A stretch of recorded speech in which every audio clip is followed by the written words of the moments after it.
La ilaha illallah gelundung. La ilaha illallah gelundung. Krungu Bu? Lho, lu ngene kok gak gelem tahlilan goblok, tolol. Wong NU ta sing gak oleh. Wong saiki tolol gak ono nglarang tahlilan. Sampeyan pengen sukses nok donyane aja leren-leren maca selawat. Sukses nok akhirate aja leren-leren maca selawat. Selawat kanggo sampeyan sukses nok donyane, sik sugih donya brana, gemah ripah lo jinawe, gampang sandang pangene. Ganteng bojone sallallahu ala Muhammad sallallahu ala Muhammad saged nggih.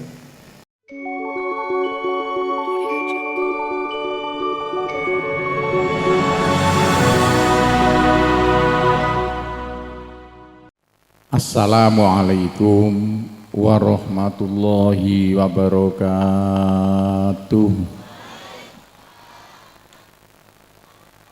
Bismillahirrahmanirrahim. Alhamdulillahi rabbil alamin.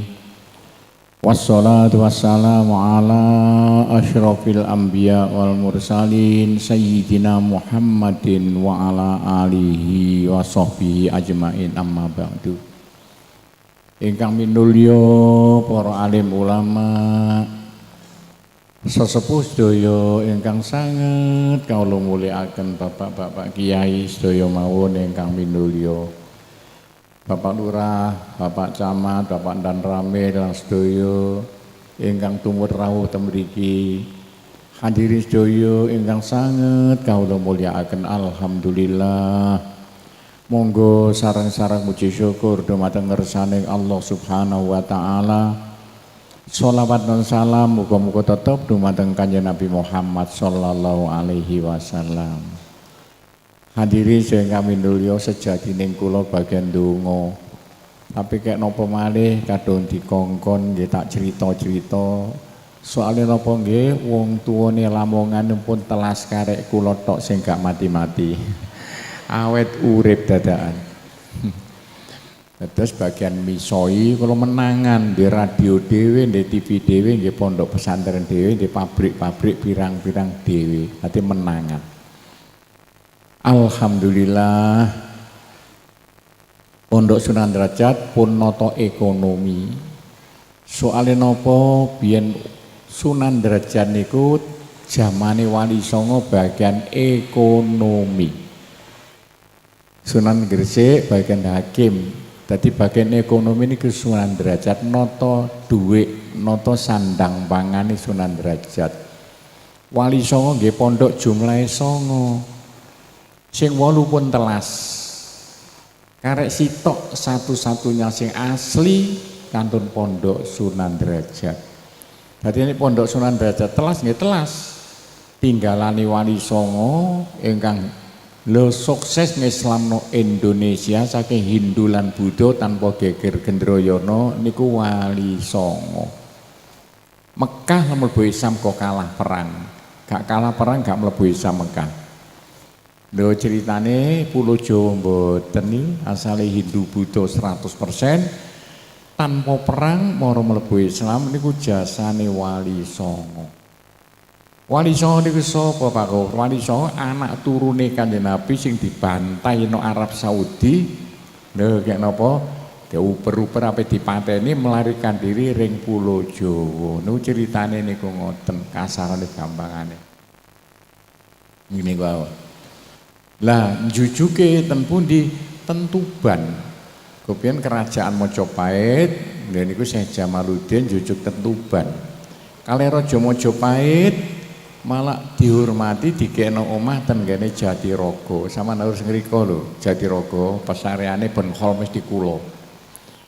Gak ada yoga kak, gak ada Islam nong sak Tuban, Bojonegoro sampai Rembang, lho diantarane anake ngene niku ten kene pinggire wetane Tuban Ibrahim As-Samarqandi. Islam nong sak Tuban. Lu sampai Lamongan, dua anak diantaranya Sunan Ampel Surabaya. Sunan Ampel ngislamno Madura sampai Banyuwangi. Sunan Ampel lu kerjasama Ya napa besanan kali Raja Majapahit terakhir Prabu Kertawijaya lahirlah Raden Patah. Raden Patah bapak saking Majapahit, ibu saking Kanjeng Nabi. Raden Patah merubah asalnya kerajaan Majapahit, kerajaan Hindu Buddha malih dadi kerajaan Islam, kerajaan Demak. Raden Patah nggih pondok jumlahe 9. Lho niki lho ceritane. Kenapa kok 9 nek gak 9 mboten iso cara perbintangane. Lho NU bintange 9. Waline wali 9. Kojo kalewa jumlahe 9. Abaja pira ya 3. Abajadun hawa pira 6. 3 kali 6 jumlahe 9. Kula niki wong perbintangan sampai dadi guru nang Amerika. Angkatan laut tak tatar urusan perbintangan sampai geleng-geleng kepala. Sampai kula biyen sedo iso. Ayo sampean besok matine tanggal piro ulana sampai saged kula niki tanggal iki ulan iki lan niku iso biyen niki. Saiki sedo lali. Gara-gara perbintangan. Nggih, oleh belajar teman-teman ndak dadi musyrik karuan. Kula nggih iso pondok samonten gedene melalui perbintangan. Madhepe omah kula niku mawon mboten angsane mboten ngulon padahal dalane nek kidul dalane nek wetan madhep ngulon. Cara perbintangan jumlah kula niki 12. Jumlah kelahirane apa simbole macan. Omahe kudu madhep ngulon cara perbintangan. Percaya ngene dadi musyrik teman-teman. Aja teman-teman. Saya gak percaya dadi bangkrut. Lah kula pun apal kok. Upane kula nggih madhep ngeten mesti bangkrut kula. Cara perbintangan Gusti Allah nggih apa-apa ku padha kena dititeni. Walan tajidali sunnatillahi tabdila. Temenan nek sampean neliti Gusti Allah nggih apa-apa padha. Dadak lho iya sawe kula nggih pondok samonten gedene niku gara-gara perbintangan.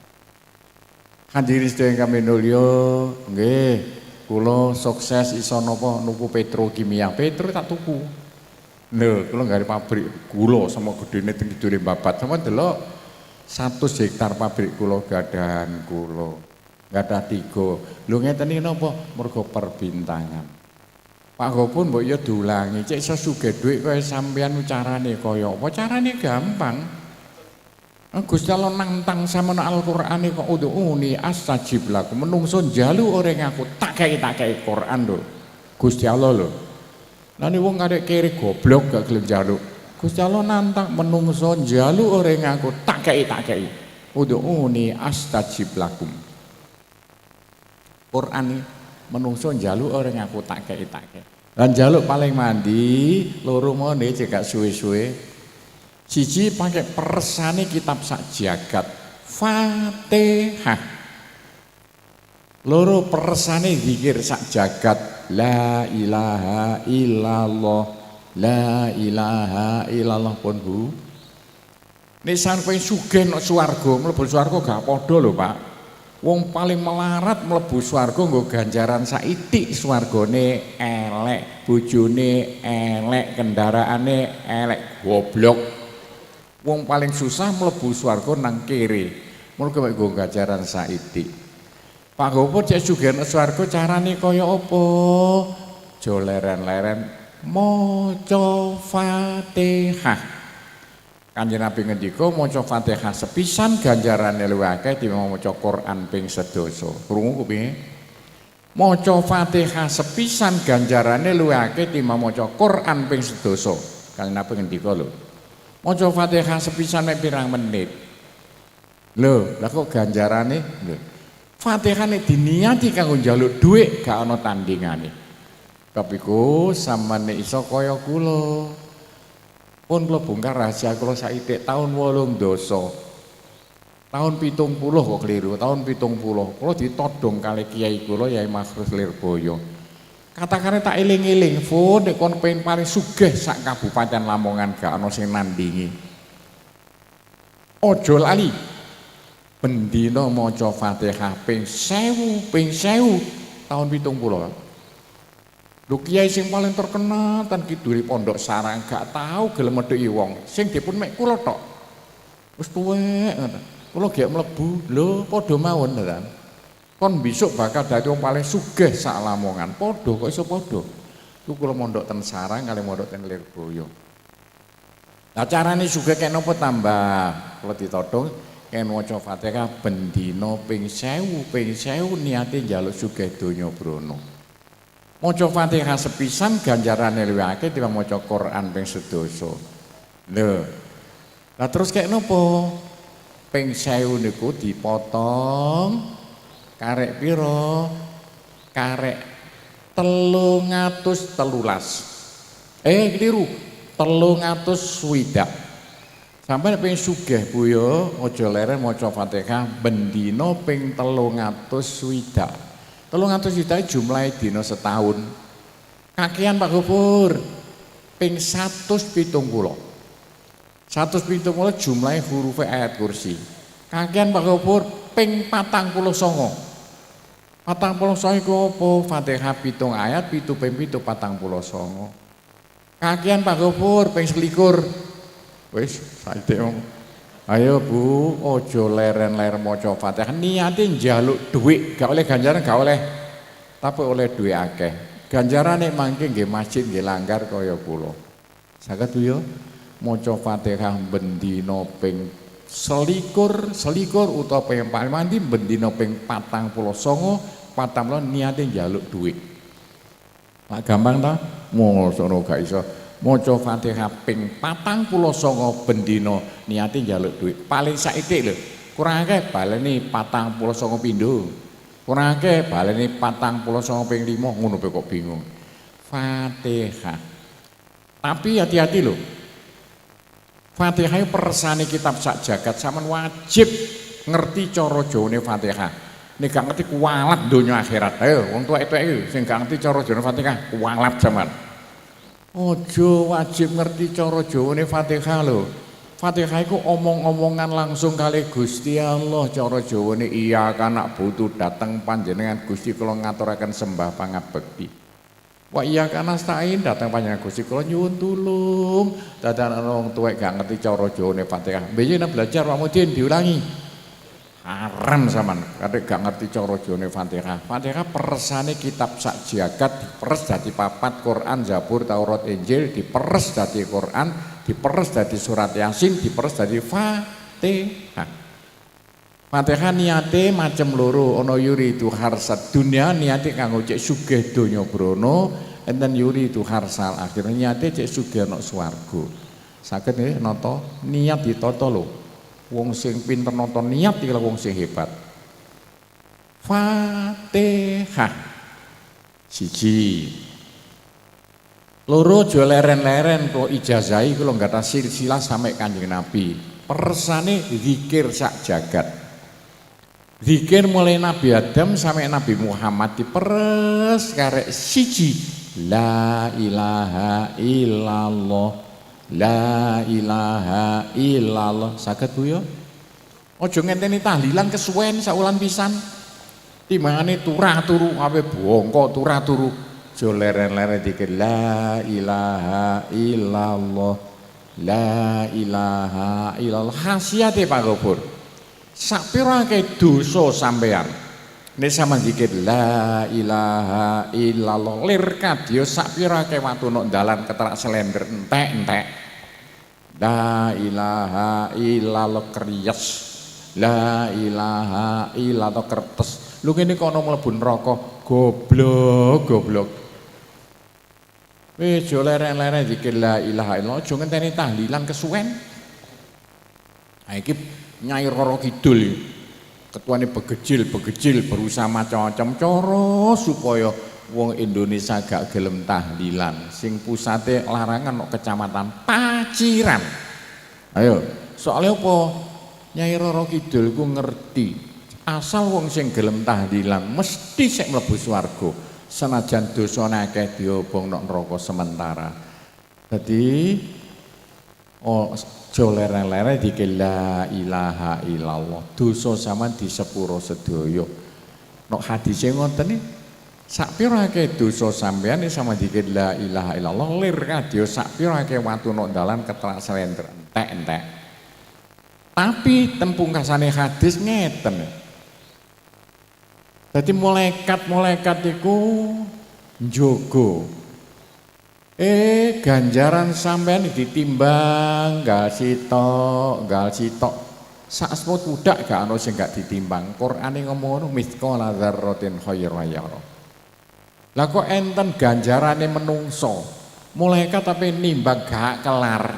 Dicacat di dia kretek pedhot denggule malaikate. Bekakas kembecatno perkara lho denggulku coklek. Kanca-kanca malaikat gotongan. Malaikat Pak pirang-pirang teko Pak gotong ganjarane la ilaha illallah ditimbang kriyes remuk timbangane. Lho becatno perkara. Wis gak usah timbang. Burung pisai Gusti Allah bekakas kok becatno perkara glundung ae. Kanjeng Nabi lho ngendika la ilaha illallah gelundung.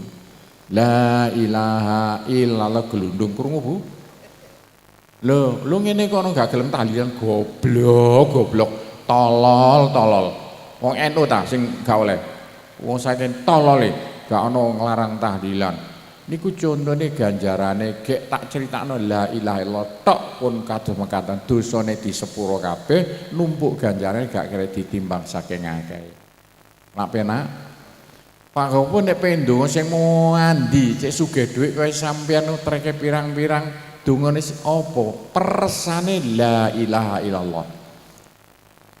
La ilaha illallah diperes dadi Allah ben ping 26 sama ndonga. Diteni Bu. Allah ben ping 26 sama ndonga. Ndongane cara Jawa mawon ya Allah muga-muga bojo kula seneng dateng kula lho, krungu. Kan kitabe sak jlentreh, sing ben ngaji esuk Samsul Ma'arif jlentreh. Allah ben ping 26 sama ndonga. Ya Allah muga-muga Pak Lurah bantu dateng kula, krungu. Allah ben ping 26 sama ndonga. Ya Allah muga pari laris dodolan kula.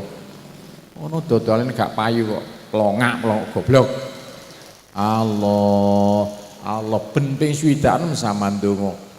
Ya Allah muga-muga nang diparingi yoga. Sapa sing gak mana-mana ayo. Wis ta donga paling mandi jareno Al-Qur'ane fala zikrullah akbar. Saged Bu ya. Allah ben ping 26 ndonga. Aja dirubah lho. 26 dari kata-kata Allah, alif, lam, ha. Allah. Alif 1, lam 30, hak 5. 26 iku cara hono cara kone, cara abajadune. 1 tambah 30 hak piro abajadun hak 5 26. Dari cara perbintangan kula pun apal kok nyelidiki ngoten niku Gusti Allah nggih apa-apa iku ketitik.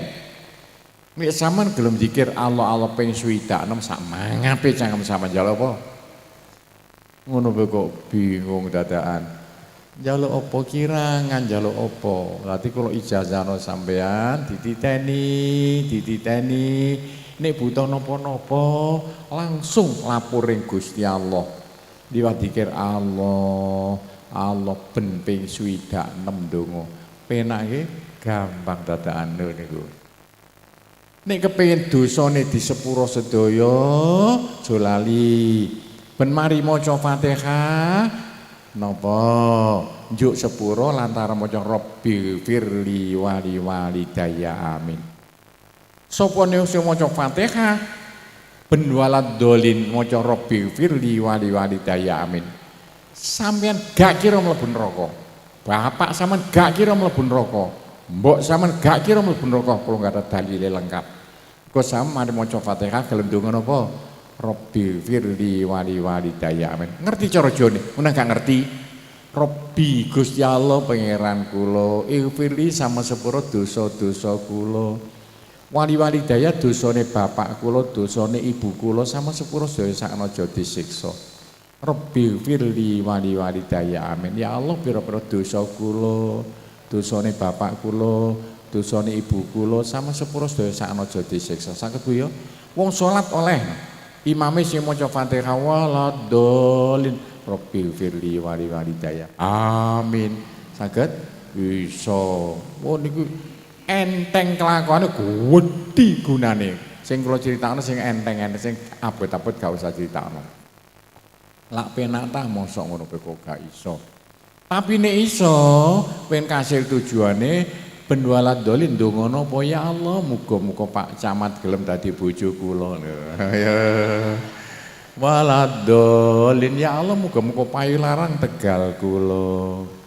Walad dolin ya Allah muga payu laris dagangan kula. Maca Fatihah buya ben walad dolin ndonga. Apa maneh karep melek tengah wengi.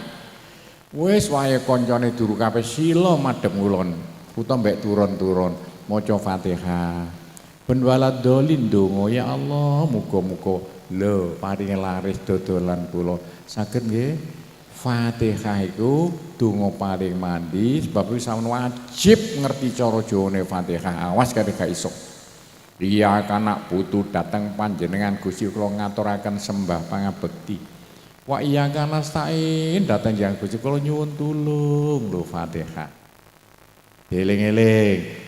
Nomor loro eling wau nek pengen sugih donya brana nok donyane sampe nok akhirate sampe apese ilang gak karuan akeh zikir la ilaha illallah la ilaha illallah dosa sampean disepuro kabeh apes sampean ilang kabeh ganjaran ini numpuk gak kena ditimbang saking akeh aja ler-ler buya zikir la ilaha illallah la ilaha illallah enteng nggih mosono guys, aja ngenteni tahlilan kesuwen. Saulan pisan timbangane khet oleh wong khet lho. Kula gak ada dasare lho. Wong khet oleh zikir la ilaha illallah. Senajan persengketaan di antara ulama kula gak ada dasare. Wong khet oleh zikir. Kesempatan khet 14 dino gak mampet-mampet cocok iki. La ilaha illallah. La ilaha illallah Allah. Tapi sing penting malih aja lali. Sampeyan wajib apal ayat kursi. Awas gak nek ono gak apal ayat kursi. Walat donya akhirat. Ayat kursi medun ring alam donya mboten kangge hukum agama. Ayat kursi medun ring alam donya kangge supaya sampeyan selamat, nok donyane selamat, nok akhirate gak mlebu swarga liwat ayat kursi. Bu, ayo sapa sing gak apal ayat kursi?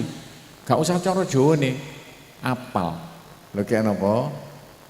Wajib sampean apal ayat kursi. Temune pakai drama, ceritane dawa gak usah diceritakno. Hadis nek temune pakai drama kaya ayat kursi antara malaikat Jibril, Abu Bakar kali iblis ayat kursi.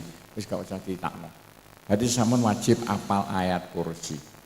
Sampeyan apal ayat kursi, Masya Allah nek sampean waca esuk, sampean selamat sampai sore. Gak bakal mati. Gak bakal ketabrak motor.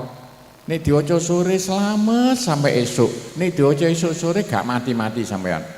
Nek wae mati lali gak maca. Lho, kok mati buat geblok kelalen gak maca. Bu dieling-eling ya. Ayat kursi diwaca esuk sore. Niate kangge tolak blai. Cek gak mati-mati. Kula gak ada dasare lengkap ten kitab Ihya kali kitab Syamsul Ma'arif. Ayat kursi. Ojo dilalekno lho, diwaca ben esuk sore. Saun wajib apal ayat kursi. Supaya cek gak mlebu neraka. Neraka gak wani ngobong wong sing apal ayat kursi kula gak ada dasare. Gak wani ngobong neraka. Lho kek napa? Bahkan malaikat sing wah ape nggodha sama nalikane ape mati, profesor doktor setan kok malaikat. Setan sing lho apa yang nggodha sampeyan mati profesor doktor setan gak wani nggodha wong sing apal ayat kursi. Wong sing gak apal ayat kursi nek mati digodha. Begecil nih wae sampai mati nek mati kafir. Nek wong apal ayat kursi gak wani. Kitane Bu, Fatihah ayat kursi. Nek ndonga Allah ben ping 26 ndonga. Ya Allah muga-muga aja lali 26 niku. Dieling-eling niku lho niku cara perbintangan padha karo Jawa abaja telu lho. Wa abajadun hawan 6 telu kali 6 pira? 9. Nek Jawane gak 9 gak iso. Muga jumlah jo kali wa niku 9 cara perbintangane. Indonesia hitung hurufe 9 Pancasila, 9 Siliwangi, 9 Pejajaran, 9 Merdeka 45, 9 ngono kok bingung. On Pak Arto Seto 72 songo terusno gak ana bongkare. Wis niku ceritane kasar terakhir. Saestu ya Bu ya aja lali. Sampeyan pengen sukses nok donyane aja leren-leren maca selawat. Sukses nok akhirate aja leren-leren maca selawat.